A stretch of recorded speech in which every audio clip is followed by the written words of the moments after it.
नाशिकच्या तपोवन परिसरामध्ये नवीन एसटीपी प्लांटसाठी 300 झाडांची कत्तल झाल्याचं समोर आलंय। एकीकडे तपोवनातील साधूग्रामच्या 1800 झाडांचा प्रश्न अनुत्तरित असतानाच आता एसटीपी प्लांटसाठी सुद्धा वृक्षतोड करण्यात आल्याची बाब पुढे आली आहे। आगामी कुंभमेळ्याच्या अनुषंगानं शहरामध्ये नवीन एसटीपी प्लांट तयार होणार आहेत। शिवाय 447 झाडांना तोडण्याची रितसर परवानगी असल्याचा पालिका प्रशासनाचा दावा आहे।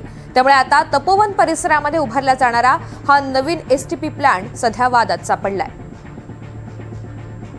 तर नाशिक तपोवन परिसरामध्ये नवीन एसटीपी प्लांटसाठी ही 300 झाडांची कत्तल केल्याची बाब समोर आली आहे। त्यामुळे या प्रश्नावरून सुद्धा मोठा वादंग निर्माण होऊ शकतो, कारण एकीकडे तपोवनातील साधूग्रामच्या 1800 झाडांचा प्रश्न अजूनही अनुत्तरित आहे आणि तिकडे आंदोलनं होत असतानाच दुसरीकडे आता एसटीपी प्लांटसाठी सुद्धा ही वृक्षतोड करण्यात आली आहे। आगामी कुंभमेळ्याच्या अनुषंगानं शहरामध्ये हे प्लांट्स उभारले जातात।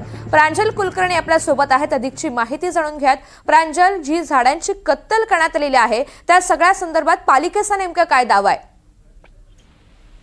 ऋतुजा, कुंभमेळा हा होणार आहे आणि त्या पार्श्वभूमीवरती गोदावरी स्वच्छतेचा देखील मुद्दा जो आहे तो ऐरणीवरती आलेला आहे। पर्यावरण प्रेमी असतील गोदाप्रेमींकडून गोदावरी नदीच्या प्रदूषणावरती टीका ही केली जाते आणि त्यासाठीच नवीन एसटीपी प्लांट जो आहे तो खर्च उभारला जाणार आहे। त्यासाठी निधीची देखील तरतुदी करण्यात आलेली आहेत आणि या नवीन एसटीपी प्लांटसाठी जी जागा लागणार आहे त्यासाठी झाडं जी आहेत ती झाडांची कत्तल करण्यात आलेली आहेत असा आरोप पर्यावरण प्रेमींकडून केला जातो आहे। आपण जर आता ही दृश्य बघितली तर तपोवन परिसरामध्ये म्हणजे जिथे पहिले साधूरामचा खरं तर वाद सुरू आहे ते झाडं तोडू नये असा पर्यावरण प्रेमींचा आरोप आहे।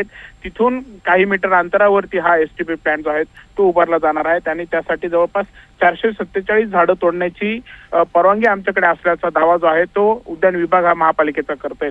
त्यामुळे आता आपण बघितलं तर वृक्षतोड हा मुद्दा सध्या चर्चेत आहे। झाडं तोडू नका, पर्यावरण वाचवा, यासाठी पर्यावरणप्रेमी राजकीय पक्ष असतील, सामाजिक संस्था असतील या पुढे आलेल्या आहेत आणि असं असताना आता एसटीपी प्लांटसाठी ही झाडं जी आहेत ती तोडण्यात आली असा आरोप पर्यावरण प्रेमी करतायत।